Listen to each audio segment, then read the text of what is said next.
Hi everyone, welcome to my English 2205 class. I've been asked to share a few of the things that the instructional designers and I have done to create an engaging class for my students. One of the things that I think has been most valuable to me is having a theme through the class. And so the theme for this class is going on a journey, and everything pertains to that, and also just looking at each of the characters we read in the stories as whether they're a hero or a zero. So I like to have fun. I've been able to break out of the "oh, I sound too Southern" on audio mode, and I've been able to create videos that are engaging to the students. As you can see in this one, I am actually at the airport with my suitcase and my book bag ready to go on a journey, and I invite the students to come along. This was just done with my phone, and I uploaded it to YouTube and uploaded it on Blackboard. This, I do a tour of the class rather than the old paper way. I'd actually take them on a tour of the class and explain things as I go. I use Screencast-O-Matic, which is free software that you can use to create this. It uploads to YouTube, and then it's available on Blackboard.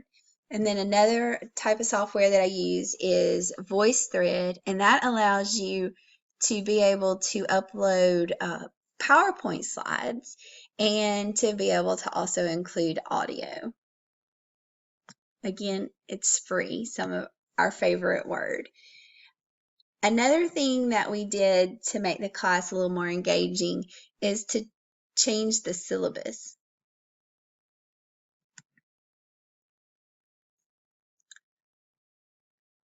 My syllabus is much more engaging, I believe, and the reason why I say that is because students are actually asking me questions about things that are on the syllabus, which means they've read it. And so you can see here that it just has the look about the journey, kind of has that theme going throughout it. It has a lot of the important information, but you'll also see that as we get towards the end of it, it puts a note here that says that other important information is found in the Start Here page. So the students can get the other information they need there, and it's still available to them. And then we just made the course schedule look fun, almost like it's on a treasure hunt or a journey. I've created a course calendar that's a little different from the one that's in Blackboard. I like to provide my students with one that they can print out. So this time I've used Excel, and I've created one that goes by weekly, and they can include the dates that they want to put on there. But I have one they can print out, and then I also have one that they can just pull up when they're in Blackboard.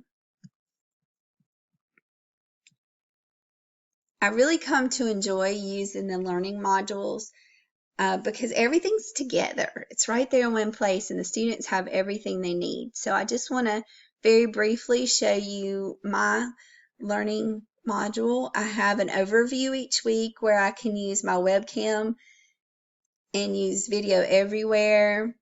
I provide them with the learning outcomes.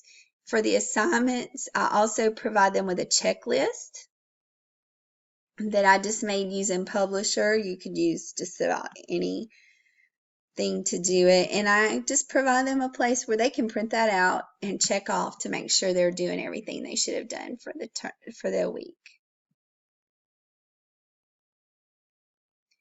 I have a section folder that has all my resources and assignments for the week. One of the really interesting things that I've learned to do is to use that VoiceThread that I mentioned earlier, and I use that as their getting to know you introduction attendance assignment. And so I give them everything I do a tutorial where I show them how I do it, so that if they can see that I can do it, then they can do it. And then this is where we actually post. The students can go in and they sign in, very easily accessible to them, and they have a few options. They can do a video, and we actually see them speaking. They can put a picture up and they can do audio, and it's even designed so that if they don't have a microphone on their computer, they can call a number and record their introduction. So it makes it very easy for them, but it also gives us all an opportunity to hear voices and see faces. And I think that's been very valuable.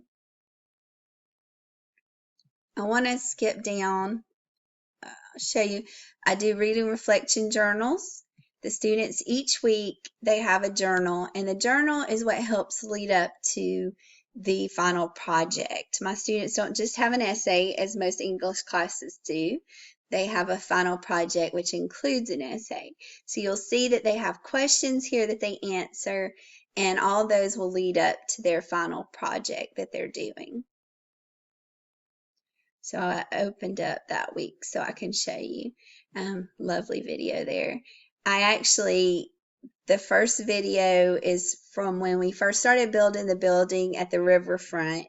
And so I wanted to make a new video, but I talk about how working is a progress and building is a progress. And so I really thought, I'm not going to take the other one down because they get to see the beginning and the finished project, and that's what they're doing here. And so you'll see this is kind of just a recap of the final project, and they have a literary essay, which is part of it. They have a historical setting, which was part of the journal, virtual travel brochure, which they use flipsnack.com, which is more free software, and they create a travel brochure that talks about the setting as if it were for somebody that was traveling at that time period. They also have a character analysis mind map. We use mendomo.com, which creates a opportunity for them to analyze 2 characters and map out the things that are assigned. And then the final one is the common theme digital poster, which is use s'more, just like roasting, s'mores.com.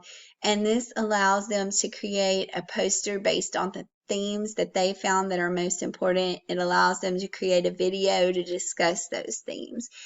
And so the students put everything in a wiki, and they use video everywhere because they create a video, part of it, to explain what they thought about the final project. So it gives me some insight into that. And then they put it all in a wiki, and the wiki is designed so that not only can they put everything here, but they can see each other's wikis so they can see each other's projects. And I think one of the really things I keep hearing over and over again from my students in feedback is that they have really enjoyed having this new technology because it's something that they can use in other classes. And I've even heard people creating scrapbooks and brochures and things. So it gives them something that engages them in learning in my class, but it also helps them in learning in other classes as well. And so those are some of the main things that I really believe have made a difference in my class. And just a quick story to sum up my time with you is to share that just recently I was at another campus, and one of my online students, I'd never spoken to him on the phone, we'd only exchanged emails, walked by and stopped and said, "Are you Dr. Paquette?" And you hesitate to answer. I said, "Yes, I am." And he said, "I recognized you from the videos, and I recognized your voice when I heard it."